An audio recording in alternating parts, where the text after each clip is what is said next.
Welcome to the Halo Effect, hospitality stories with Ashley and Michael Donald.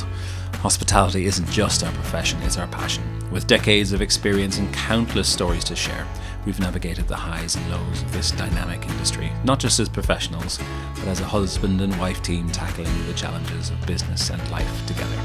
This podcast is your invitation to step behind the curtain of the hospitality world. We'll share real experiences, lessons learned, and the moments that have shaped our journey, offering inspiration and insights for anyone walking a similar path. Whether you're just starting out or have years under your belt, we're here to remind you that every challenge is an opportunity and every story has the power to inspire.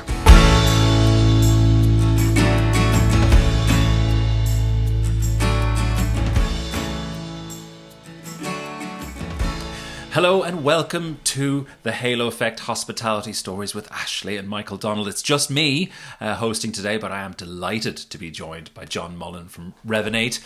And with only just a couple of weeks to go to the day itself, we're going to look at some top tips to make Black Friday really work for hotels, not against them. John is a senior territory sales manager at Revenate. He's going to sort of share some of his proven tactics and must-dos around this time of year. John, thank you so much for joining us on the Halo Effect. Thanks very much for inviting me, Michael. Pleasure to be here. Excellent. If you could share one piece of advice that a must do for hotels or anyone listening this Black Friday, what would you share? What would you say? I would say it's probably the planning and the scheduling ahead of when you want to release these campaigns. Mhm. And I think that goes without saying sometimes, but um, making sure that you are, being planning ahead is the most important part of this because Mhm. really and we'll probably get into the weeds of all this, but you know, if you think about the audiences that you've got across your portfolio or across your hotel, um, they want to be spoken to in different tones of voice, Yeah. and also certainly the messaging may lend itself to F&B or to spa or to stay. So I think kind of planning and scheduling ahead of time is the biggest piece of advice I would give, which sounds Mm. quite obvious, really. Well, I mean, absolutely. I mean, Black Friday is a funny one. It's been Mm. around now for a long time. I must admit, last year I bought a telly on Black Friday. I feel I feel like it's the most involved I've ever been with Black Friday, the most cliched thing I've ever done. But I guess primarily, I mean, other times a year it's just been going on Amazon, getting the Christmas presents early, and Mm. getting the best deals on that. It's been very sort of retail Yeah. based.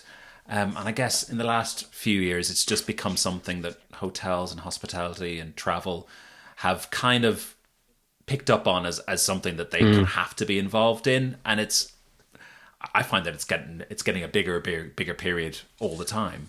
Yeah. What stage are we at now with Black Friday in travel? Is it an essential thing? Is it a PR thing? Is it driving sales?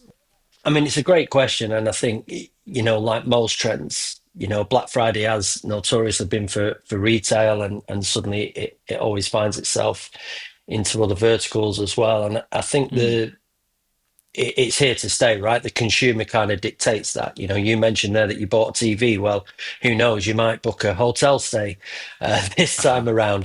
Dependent on your preferences. And I think that's the Mm, key thing. The consumer kind of dictates whether this is a thing, and it clearly is. I mean, when we look at our data, some of the campaigns that went out drove astronomical numbers, whether it be yeah. room nights, revenues. So, and that's what they're in the business for, right? Hotels are in the business to drive those Yeah, revenues yeah, yeah. as well as hospitality. So I think that the trends that we're starting to see is the competition. I think there was a period where some hotels got on board and some didn't. Hmm. Now it's kind of the success stories are being spoken about, and hoteliers don't want to miss out. So there's a much higher inbox competition. Yeah, yeah. Um, but Which is then not with that just come between challenges. hotels and other hotels; it's between everyone, Yeah, right? They're all competing for absolutely. maybe one inbox per Mm, customer. I mean, obviously we have lots, but there might only be one that you're actively thinking of buying things through. And I think that's also the key. people are Mm, they're ready to buy, aren't they? At this time, this time of year, you're absolutely. expecting to kind of be clicking pay, buy now, whatever it might be. Yeah, absolutely. And I think you're right. We're all kind of expecting these barrage of emails, and it's going to come from all different kind of industries. And, perfect time, right? Coming up to Christmas. If you're a useless Hmm. male like myself and you don't know what you're going to buy your wife and your family, then these emails are really inspirational. Yeah, And I think that's some of the trends that we start to see, probably even outside of Black Friday, but yeah. becoming more synonymous now is, that need to personalize. You know, I want to be spoken to, excuse me, I want to be spoken to in a certain way about the certain things that I'm interested in. Hmm. And I think when we start to look at some of the campaigns, certainly in our platform that are scheduled to go out, we're seeing a lot more hotels kind of push towards experiences rather than just those Hmm. room nights, the wellness, the F&B, and I guess that kind of is dictated by the audience that you're trying to optimize as well. Yeah, yeah. I mean, it's. I mean, I'm always trying to sort of think of analogies here as well. But Amazon is. Mm, I'm always on Amazon around Black Friday. I'm pretty much the only time I buy a Amazon Fire Stick or Echo device or whatever it be is at Black Friday or Prime, whatever it is. It's the mm. discount day because that's the time well, I know the best price is going to be at that time. And I guess hospitality has a different kind of challenge. They don't have all these devices sitting on a shelf. Yeah. It is time bound. There's only a sort of limited number of quantity of anything. So I've definitely seen a shift towards showing extra value and talking about that experiential element, talking about packages, special packages. That I know Mm. we have a few clients in the UK, and it's always really nice, interesting packages at times of year that they traditionally don't sell out. So you're not wrecking your ADR well in advance. But you're selling things at a good price. You know what everything costs. You know you're making a profit if you buy these things. But the temptation to just go with flat discounts on things, I think, can be damaging to all the work you've done in that sort of the inspirational phases. And it's not going to help you in the long run, is it? No, no. And I mean, look, I'm a commercial guy, so when it comes to discounts, I'm wholly against it. I think you've got to make sure that you're, not eroding the brand value as well. Hmm. Um, but the data will tell you certain things. And I think that kind of goes back to the very first question that you asked, Michael, around the planning and the scheduling, Mm. using time to actually understand your database. This period now for these campaigns are quite critical, if we're being honest, for hotels, because we'll probably touch on some examples of what it can do to the profitability Mm. for a hotel during this period. And I think understanding what your database is or what your audience is, or maybe you're running campaigns for a particular period in 2026. Yeah. Or does that align itself with half term? Because if that's the case, then rather than giving a family discount, can we look at certain windows in the restaurant that we know are notoriously quiet to Mm. offer kids eat free during the hours of X and Y? And I think, that there's much better ways to add value than just saying, hey, here's 30% discount, because we all know the challenges that hotels have with trying to shift OTA business. Well, offering discounts is kind of, you're beating yourself with your own stick, Mm. really. So I think the experiential aspect is hugely important, certainly at this time of year. And I think another point that I would make to that as well is, how do you stand out from the crowd? We touched on just a moment ago about the competitiveness of your inbox. You've got hotels sending messages, you've got Amazon sending messages, your favorite restaurant or your shoe shop, everyone's sending messages. What's your hook? Mm. What's your differentiator? What's going to prevent me from unsubscribing from that email or just deleting that email. And I think the discount piece shouldn't be the be all and end all. Thanks, John. You talk about that competition for inboxes, and I suppose it's not just with other brands and other industries. It is also just actually appearing in the inbox. I think at this time of year, there's so many emails going around that all of the sender settings, and this is a little bit technical, but I'm sure there'll be technical people listening as well.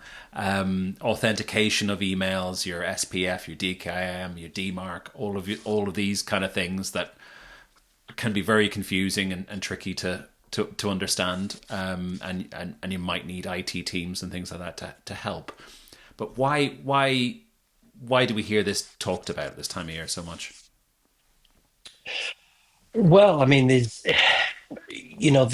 types of things, and you mentioned there, that we're not all technical people, right?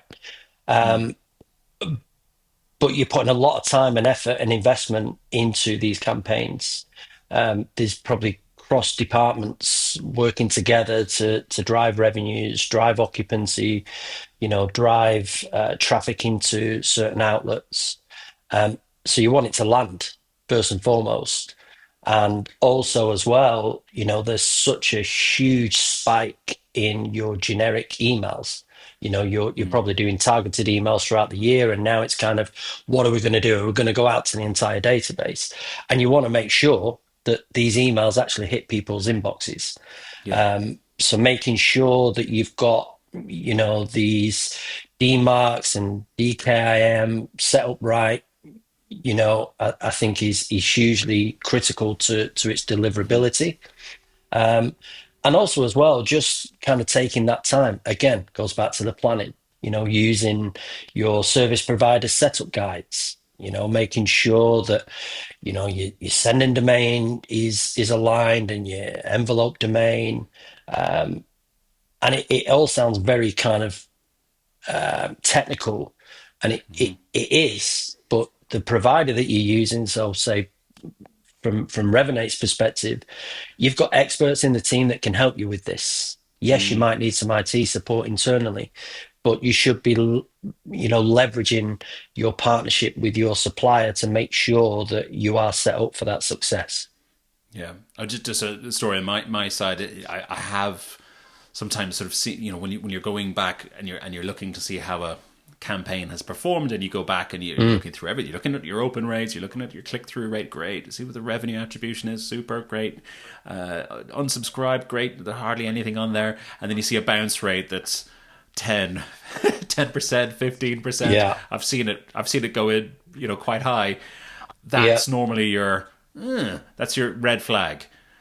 yeah, I mean, yes, you can get hard bounces if the email's not right, but soft bounces need a bit more investigation. And often what I've found is that if the soft bounces are particularly high, it can be something like DMARC or yeah, DKIM, and it does need to be checked. And things are changing all the time, John. I sort of find that Google will change its rules, or someone Booking.com. I think it's.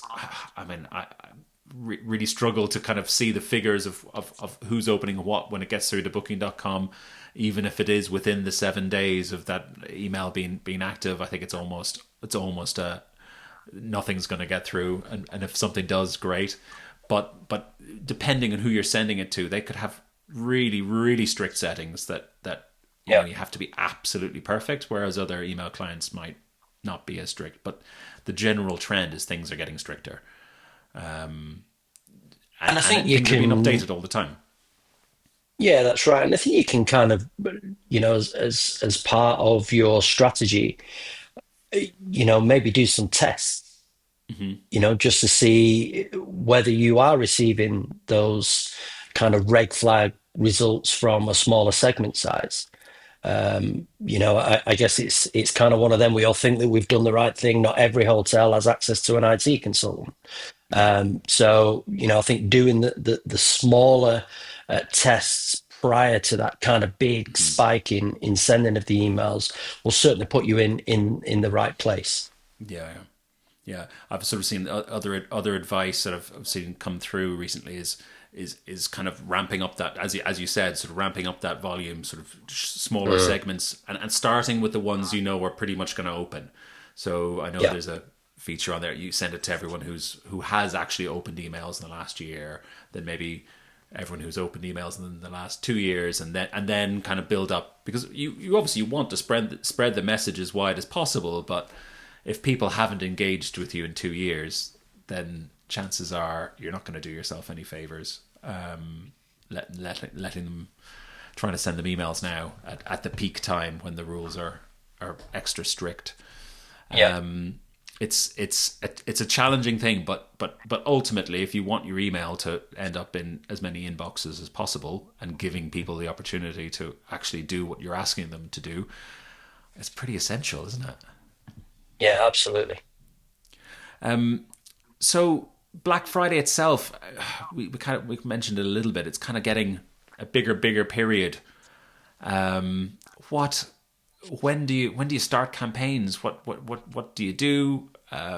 We are at the time of recording this, and probably very soon it's going to be published. But we're probably just over 2 weeks away from Black Friday.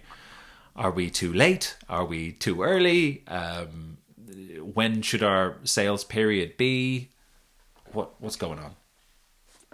Yeah, I think, I've seen some fantastic examples, where, and again, that planning, we've had, I've got some key accounts in London, for example, and a couple of years ago they kind of just ran with these campaigns, didn't really land well, and then they actually took the time to sit there and analyze what maybe they didn't do that they should have done. And now we're Hmm. starting to see a lot more success. So, for example, the Stafford London, they do to their most loyal customers, good old fashioned marketing, right? Recency, frequency.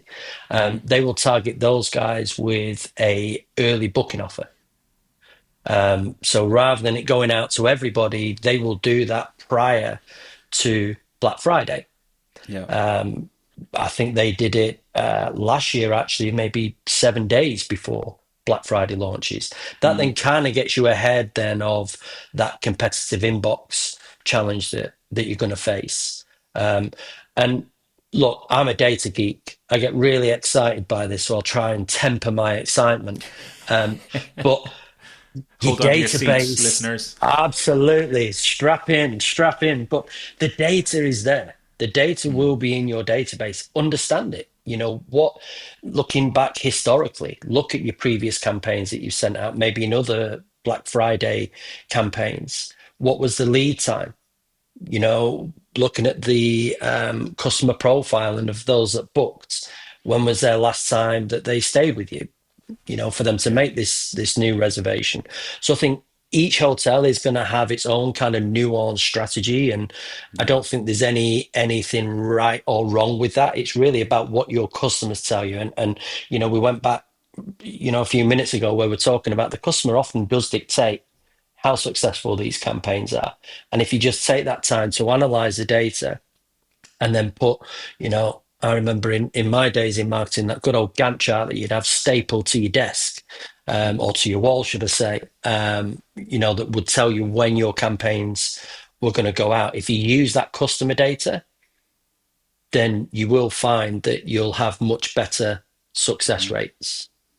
Yeah, and if that chart needs to change year on year based on that Hmm. data, even better, right? I mean, I Yeah. think it's interesting when you say, examples of where people kind of send their emails out to their most loyal, most engaged people first. I think there's historically been a kind of, but if I send people too many emails, Yeah. they're gonna unsubscribe. But I've seen lots of evidence suggesting, and I was at Atomicon in June, which was held in Newcastle, and there was some really interesting speakers there who talked about how the data does not back that up. The data suggests that your most engaged customers want to get more emails. They're delighted every time an email comes in. They will open, they will engage, they will do, because they're engaged. they want to be subscribed. They want to hear from you, and they will spend more. Yeah. They will click more. So don't be afraid to use that button that says, only send to people who, in a drip feed or whatever it might be, only Yeah. send to people who have opened or clicked the previous email, and feel free to send them a few emails, I guess, certainly around Black Friday, because again, if you want to get through to their inbox, they'll be happy to see it, and that will, I suppose, increase your deliverability as well. The more and more Yeah, people I completely open agree with those. that.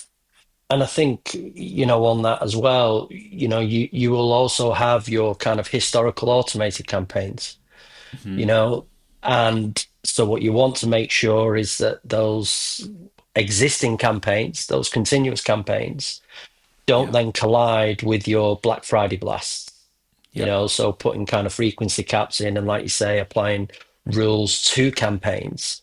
Um, but then also looking at the engagement of those customers. If customers are not opening emails, or maybe you're sending it. I think you raised the point, a great point, Michael, around, if you've got customers who haven't engaged with you in 2 years, should they even be in the Black Friday campaign? That's a whole new topic of discussion. But I think you're right. Customers are waiting; they want that inspiration. So now is the perfect time to do that. in terms of actual layout of email, so that we've kind of talked about maybe the best times to sort of send things and have campaigns, but actual the look of emails, subject lines as well, and I will include those in there. But Yeah, what's working well? What do people like to see when they open an email? Is it video, gifs, Mm. countdowns? There's lots of options there. You can use the AI imaging, stock footage if you wanted to. I'm kind of a little bit on the fence with using too much AI. I think it can Yeah, be me really too. obvious sometimes if it's Yeah. hyphens in those particular places and three descriptive adjectives for everything, and semicolons all over the place more than you ever use. It's something. It's what's working well. How big should imagery be? How much text? Or do you just try a bit of everything and you just know what works for you? What would you recommend, John? I think the biggest recommendation, I will speak about this till the cows come home. So I apologize if there's anybody listening to this that has heard my dulcet tones in the past, but I talk a lot about the anatomy of an email, the ratio between copy and image. And I'm not going to call any email campaigns out here, but there's some pretty gnarly ones that go out there. Very image led, use of pretty much any type of imagery that you can get your hands on. Yeah. Whether it's your own imagery. I've seen examples. I sign up to a lot of newsletters, not just my own customers, where there's a whole bunch of emails and GIFs and videos all in one email, and it's so overwhelming. I don't really know what I'm actually meant to do with this Yeah. email. So I think kind of having that really strong copy to image ratio is important. We would say around 70 to 30 on that. Yeah. And it's funny that you mention emojis, and no disrespect to my product team here, who are absolutely fantastic. Um, we sat through a session where we was talking about these things, and I'm with my old man's cap on saying, "Oh, yeah, no way, that's not going to work." That having smiley faces in subject lines, absolutely, that's not going to work. And then lo and behold, we see some A/B campaign testing, and guess what? The emojis work. Um, so, but I think also as well, to kind of caveat that also goes with your tone of voice as a business, right? I think you're If you right there. put in Yeah. that kind of content, yeah, exactly. I mean, you're putting that kind of content in, it's brave, it's playful, and I mentioned about the A/B test, and I think that's when you realize, what is a high performing email going to look like. By using that A/B testing, allows you to kind of play around with it a little bit and see the metrics, and therefore you've got, your perfect campaign really. And Yeah. and just another one on that as well, Michael. Understanding, where again the data. Here's the data geek again. Understanding where are your customers opening their emails. What device is it on? I mean, everybody says the majority of people will open on mobile, which the data does suggest that that is the case. Yeah. But what email addresses are these customers using as well? Because that can also play a part in kind of that anatomy of the email. And then always having that backup plan of your view in browser somewhere Yeah, thereabouts. yeah, Uh, absolutely. Which do often gets people? missed. Yeah, yeah, it does, and sometimes I worry that some people won't even understand what view in browser means. So sometimes it might be worth popping a little description in saying if Yeah. this isn't displaying correctly. Does it always have to be at the top, or can it be anywhere? Or I suppose you have to kind of decide again where you want that all to be. Yeah, I mean, we would usually advise at the top of the email. And I guess the heat maps and the click tracking will kind of denote, where it should be. I think when most people are opening the things that are primary to their visual is that first open of that email. So we would always say to kind of put it in there. But I'll be honest, Michael, I've got some clients who do some amazing campaigns that don't even put that as an option in the email, but that's maybe down to the fact that they're kind of looking at the data of opens and things like that and seeing that actually it's performing well. So we don't need to use that space, right? We can Yeah, replace it yeah. maybe with a timer, for example. Yeah, or you could hide it somewhere in the alt text, I suppose, as well. You could Yeah, you could do something there and have a link to it, if you yeah, just don't like the visual of it, because that's going to pop up if no images are showing that should pop up. But yeah, it's understanding what really works well. And I think the A/B testing is essential. And of course, you have A/B testing for just the subject line, so you can really test that. But then you have the A/B testing for the actual body text as well. And I guess one is giving you options for open rate, and one is giving you options for click through rate.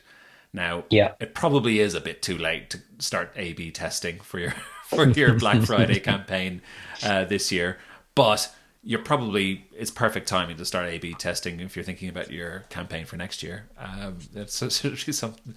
If you haven't done any A/B testing, you probably want to start thinking about that over the next little while, and be ready for 2026. Yeah, and I think on that as well, Michael, like you're right, it's probably too late in the day now for A/B testing. But I was reading something. We've got so many blogs on our website, and I stumbled across one which I think was Noble House, who actually used A/B testing to help them with their paid media. Their kind of in particular like social media. Hmm. So seeing, and using the data and the performance of those emails to then go and find a lookalike audience on Facebook, for example. So I think, whereas it probably is too late for Black Friday, if you're not doing it, you should do it. It's only going to make the performance of your emails better, but also will actually help you reduce your costs on socials because, you've got data that you can manipulate there. Yeah, yeah, and on socials, I mean, socials can support your email campaign as well, right? It can be a super Absolutely. opportunity to get people to sign up and get that data. Have you seen Yeah. examples of people successfully doing that, or doing that in a really good way? Yeah, I have, and I think it kind of aligns itself to the continuity of the guest journey, Yeah. and when I'm speaking with prospects or when I'm speaking with customers, we'll really go into the weeds of what that customer journey looks like from, say, my perspective, who's kind of looking Yeah. from the outside in, that, you know, I'm landing on your website or I've been on your socials and the tone of voice on there is different to what's on your website, Hmm. and you've got a particular offer that's telling me, book now to avoid disappointment, but then I go on your website and say there's 7 days left, and it's like the messaging is just it's just not linked. So that kind of creates a little bit of distrust, I guess, from the consumer's perspective. Mm. So, the examples that I've seen are where even things such as landing pages within emails, when you've got a particular topic or a story that you're trying to tell, that there's a consistency there. But then when you Mm. land on the socials, it's still being represented. It's just being spoken of in a different way. So there's some great examples, and I think that's something I mentioned before about the different departments. Um, kind of all coming together to make sure that the messaging that we're putting out there during this period is then going to be represented on the other channels as well, which, let's be honest, you're spending money on those to drive traffic to those channels. So it Mm. should be indicative of what's happening with your email content as well. Yeah, absolutely. It's I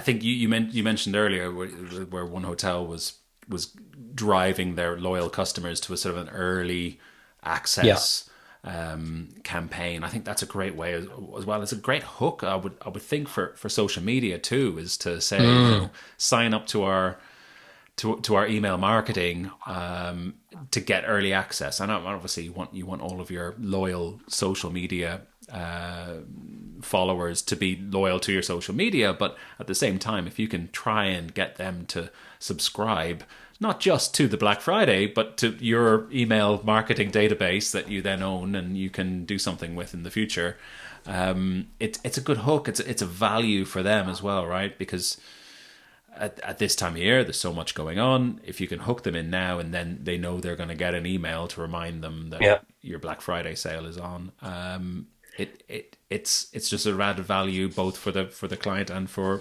the guest. Yeah, and I saw something. I think it was AutoCamp, which is a US group who have some amazing properties, and they actually, kind of going back to the point that I just made, they did an amazing campaign which was really cross promotion of all their properties, but it was Mm. consistent across every single channel. Every channel Yeah.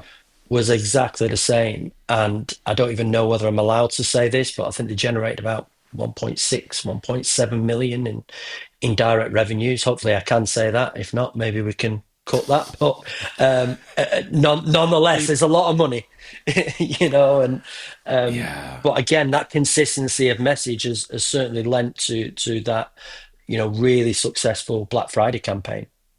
Yeah. Yeah, and I think we're probably going to have a few people listening that would love to be able to get that kind of a revenue attribution Mm. from their Black Friday campaigns this year. Is there so we took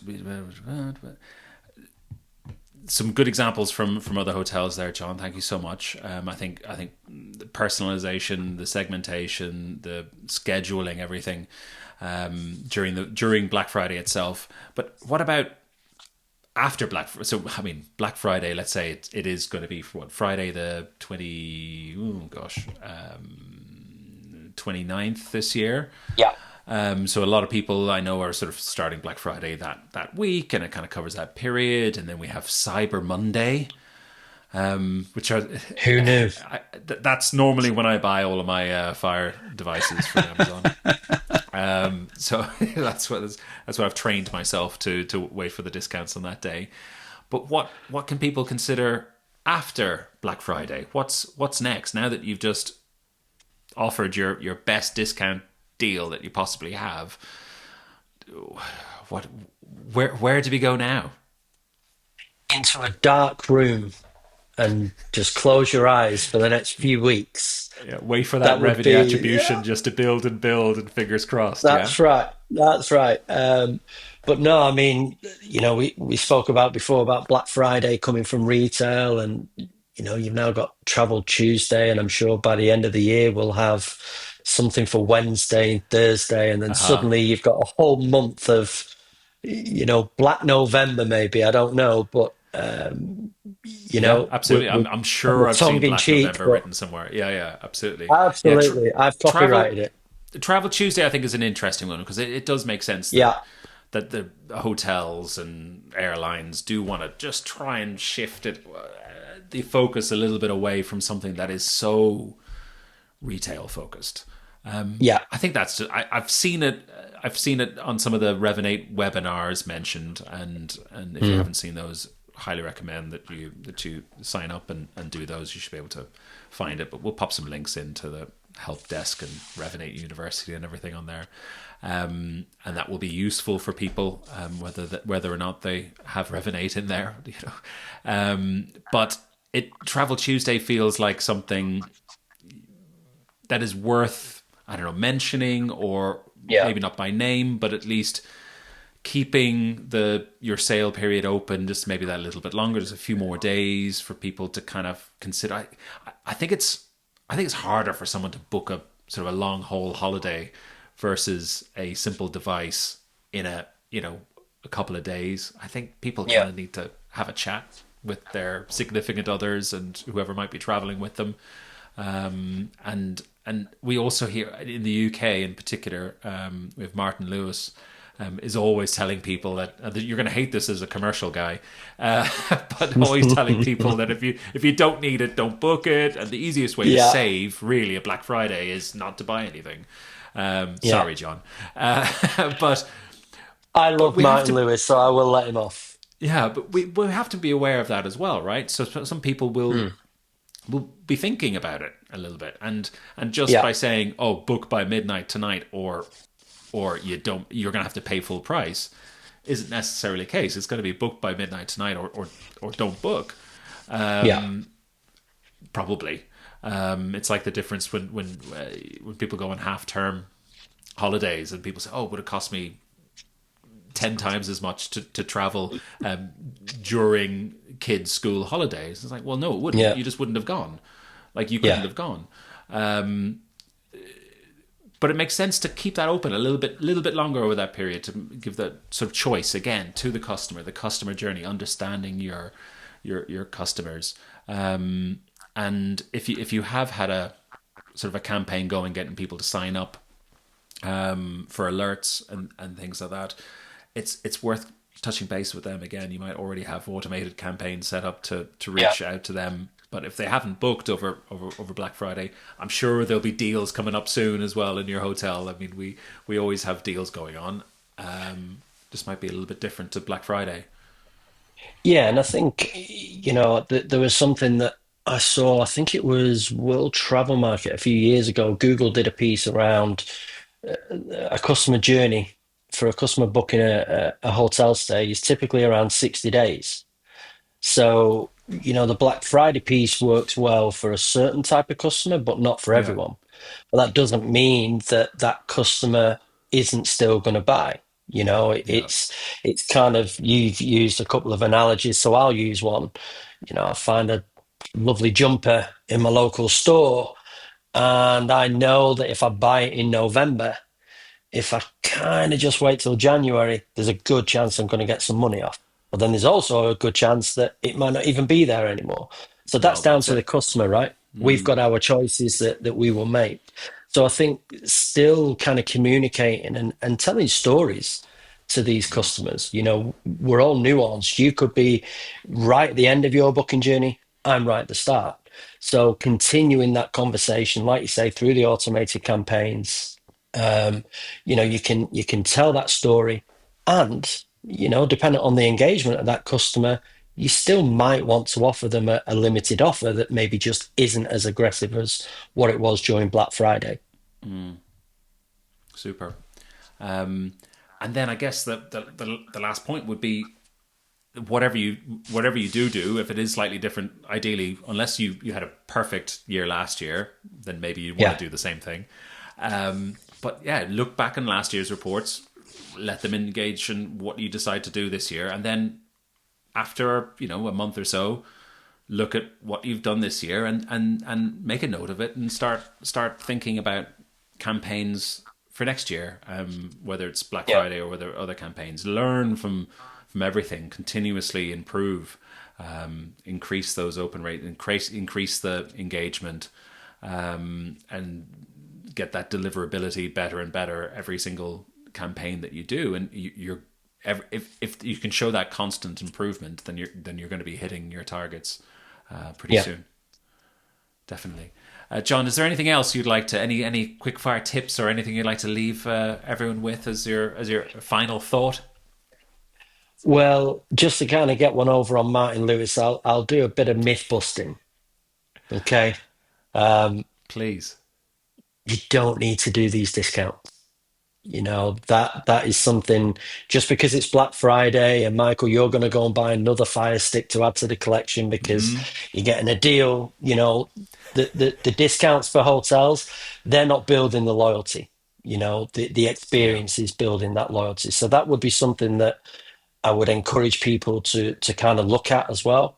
Um, and then, not to be too gloomy, we'll switch it and end it on a positive, is make sure that you're setting those frequency caps, and audit your automations that you've got set up before you schedule your Black Friday campaigns, because you certainly don't want a clash between those blasts and automated campaigns. But yeah, stop doing the deep discounts. You don't need to. Thank you for listening to The Halo Effect, Hospitality Stories with Ashley and Michael Donald. We hope today's episode has offered some insights and encouragement to anyone navigating the world of hospitality or entrepreneurship. We'd love to hear from you. If you have a question, want to suggest a topic, or interested in just joining us as a guest, you'll find our contact details in the show notes. Don't forget to follow, like, or subscribe to The Halo Effect on your favourite podcast platform so you never miss an episode. Until next time, thank you, and we can't wait to welcome you back for more stories and inspiration.